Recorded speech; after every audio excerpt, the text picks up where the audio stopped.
Hey up everyone, welcome back to the Rugby League History channel. Today on the channel I'll be doing my tips for round 13 of the 2025 NRL season.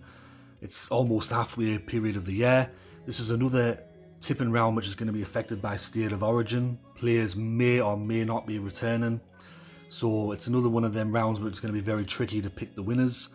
But anyways, let's crack on with the first game. And the first match to kick us off is on Friday night. This is St George against Newcastle. This one's being played at Canberra Oval. The head-to-head between these two sides historically favours St George. There's been 44 matches played. St George have won 29 times, Newcastle have won 15. However, Newcastle's won the last two encounters in the NRL. Newcastle's record at Canberra Oval isn't great. Since the end of the competition, they've only won there 5 times in their history. Last week, St George had the bye and Newcastle had a win over a very depleted Penrith side. So Newcastle, even though they won, in the last few weeks or so, they got a win over a depleted South Sydney side and then they got a win over a depleted Penrith side. So when they're coming up against a team like St George who have all their players on deck, we'll have to see how they go. I think for this match, I'm going to go for St George to win by 1 to 12 points.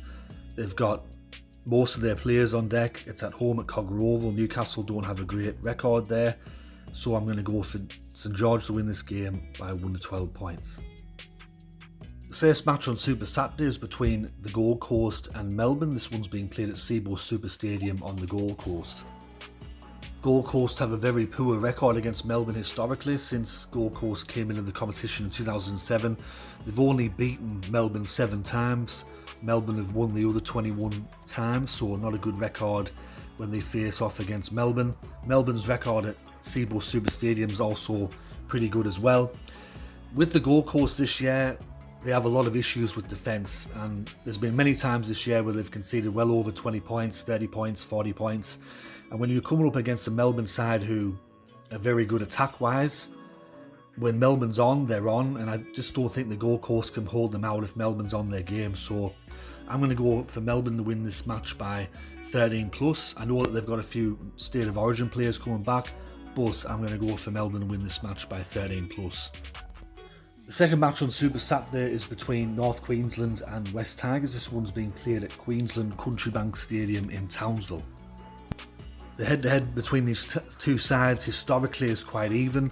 There's quite a bit of history between these two clubs. Some people suggest it's a rivalry. I did a video on that last year. Go and check it out if you're that bothered to watch it. But West Tigers' record up at Townsville at the new stadium isn't that great. They've only won there once since it opened. And their record at the old Willow Sports Complex weren't that great either. They only won there 7 times. I think this will be an interesting clash between North Queensland and West. Obviously, with West Tigers, there's a few dramas off the pitch, and on the pitch, I know Jerome Luai will be wanting to put in a good game to, show Laurie Daly what he's missing out on. And if, say, Mitchell Moses has a bad game, and Luai can say, "Look, I'm having a good game. Pick me again for New South Wales." For this one, though, with how both teams are travelling this year, and especially North Queensland at home, they're usually quite strong at home. I'm going to go for North Queensland to win this match by 1 to 12 points. And the third match on Super Saturday is between Manly Warringah and Brisbane. This one's being played at Brookvale Oval. Historically, between these two clubs, the head-to-head is quite even. However, the last time that Manly defeated Brisbane in the league was on the 14th of May 2021. Brisbane's record at Brookvale Oval is not good reading either. They've only won there 6 times since the end of the competition in 1988.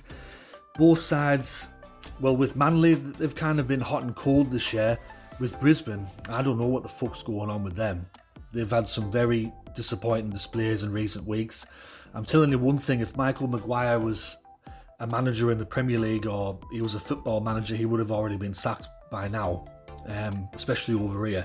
But I don't know what the fuck's going on at Brisbane. There's things going off the pitch there with Reece Walsh. Then Martin Tapau was sacked, or he stepped down because he liked a post that Elijah Taylor did about bloody Michael Maguire. There's player unrest. There's all types of talk in the media. things are just not looking good for Brisbane at the moment, and now they have to travel to Brookvale Oval. And Manly, they have to have a good look at themselves in the mirror after that performance against Parramatta. Parramatta were without their two best players, Moses and Lomax, and they dish out that. It's just not good enough.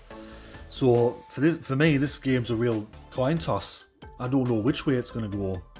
But given Brisbane's appalling record at Brookvale Oval and how they're playing, I'm going to go with the home side. I'm going to go with Manly to win this game by 1 or 12 points. And the first match on Sunday is between South Sydney and New Zealand. This one's being played at Stadium Australia. The head-to-head between these two clubs is quite even, and looking back at some of their history, especially in recent years, there's been some quite big scores between the two clubs, lots of points being scored. However, in the last 10 meetings, South Sydney's dominated the fixture, winning 8 matches out of the 10. I was looking at Rugby League Project today for New Zealand's record at Stadium Australia as well, and surprisingly they've only played 25 matches there since the end of the competition in 1995, which isn't a lot of games considering that's, they've been in the competition for 30 years, and they've only won 10 times there as well. That's another interesting thing that I found out. South Sydney coming in this game off the bye. With New Zealand, they had a narrow loss against Canberra and Auckland. For this one, I know South Sydney are potentially going to be welcoming back some State of Origin players for this game. It's a really hard one to call.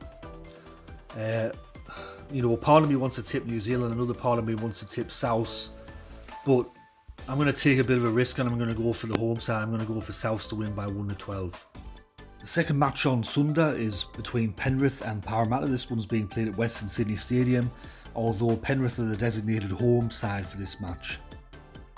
There's been 111 meetings between these two clubs. Parramatta's got 62 wins, Penrith's got 48 wins, and there's been 1 draw. And in the last 10 meetings, Penrith have won 6 times, Parramatta's won 4 times.